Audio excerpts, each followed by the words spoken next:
Tukiwa na moyo wa unyenyekevu na tukitambua udhaifu wetu, karibuni tusali novena ya huruma ya Mungu, ikiwa leo ni siku ya 9 na ni siku ya mwisho ya novena yetu, tukikumbuka mateso na kifo cha Bwana wetu Yesu Kristo, chanzo cha huruma na wokovu wetu.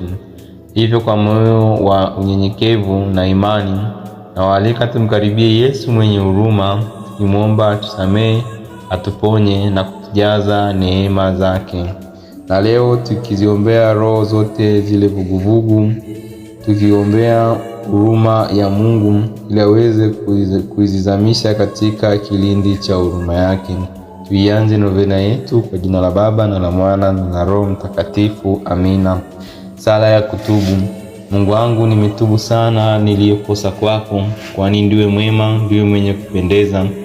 Wachukizwa na dhambi, basi sitakikosa tena, nitafanya kitubio. Naomba neema yako nipate kurudi. Amina. Novena ya huruma ya Mungu, siku ya 9. Maneno ya Mwokozi. Leo niletee roho za wale waliobubujikwa na hali ya uvuguvugu, na uwazamishe katika kilindi cha huruma yangu.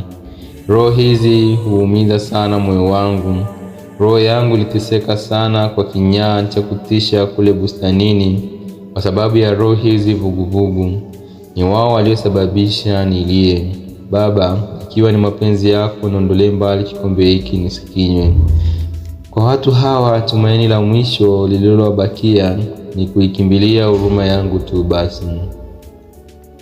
Tuwaombee watu walio na hali ya uvuguvugu, hali ya hatari ya wokovu, ambao walisababisha mateso makali sana kwa Yesu Kristo kule bustanini mwa Mizeituni. Yesu mwenye huruma nyingi, wewe huruma yenyewe, uzipokee roho vuguvugu ndani ya moyo wako ulio na huruma bila kiasi. Roho hizi ni kama mizigo iliyojaa na kunuka uvundo. Uziingize katika moto wa upendo wako safi, uzitakase.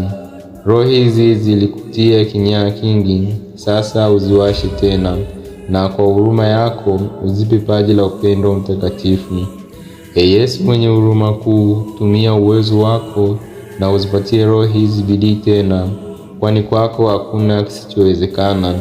Kwa njia hii wapatie kuitukuza daima huruma yako. Amina. Baba yetu uliye mbinguni, jina lako litukuzwe, ufalme wako ufike, utakalo lifanyike duniani kama mbinguni. Utupe leo mkate wetu wa kila siku, tusamehe makosa yetu kama tunavyowasamehe na sisi waliotukosea, usitutie katika kishawishi, lakini utuopoe maovuni. Amina. Salamu Maria, umejaa neema, Bwana yu nawe, umebarikiwa kuliko wanawake wote, na Yesu mzao wa tumbo lako amebarikiwa. Maria mtakatifu, mama wa Mungu, tuombee sisi wakosefu, sasa na saa ya kufa kwetu. Amina. Atukuze Baba, Mwana na Roho Mtakatifu, kama mwanzo na sasa na siku zote na milele. Amina. Baba wa huruma, uzitazame kwa macho ya huruma roho zilizo vuguvugu, ambazo katika hali hiyo wameingizwa ndani ya moyo wa mwanao Yesu ulio kilindi cha huruma. Baba wa huruma, tunakusihi kwa ajili ya mateso makali ya mwanao mpenzi Bwana wetu Yesu Kristo, aliyoyavumilia pale msalabani kwa masaa 3 akiwa katika hali ya umauti ya uchungu. Uziwezeshe hata roho hizi zipupie utukufu wako. Uijaze mioyo ya watu hawa upendo wa kweli, hivyo kwa baraka takatifu waweze kutenda matendo mengi ya huruma hapa duniani na huko mbinguni, wafike kuisifu na kutukuza huruma yako kuu milele na milele. Amina. Niwaalike tuendelee kusali novena ya kusali rozari ya huruma ya Mungu pamoja na litani ya huruma ya Mungu. Na asanteni kwa kutembea pamoja kuanzia siku ya kwanza mpaka siku hii ya 9 kuisali novena hii ya huruma ya Mungu, tukimwomba tusamehe, atuponye na kutujaza neema zake tele. Kwa jina la Baba na la Mwana na la Roho Mtakatifu. Amina. Tumsifu Yesu Kristo.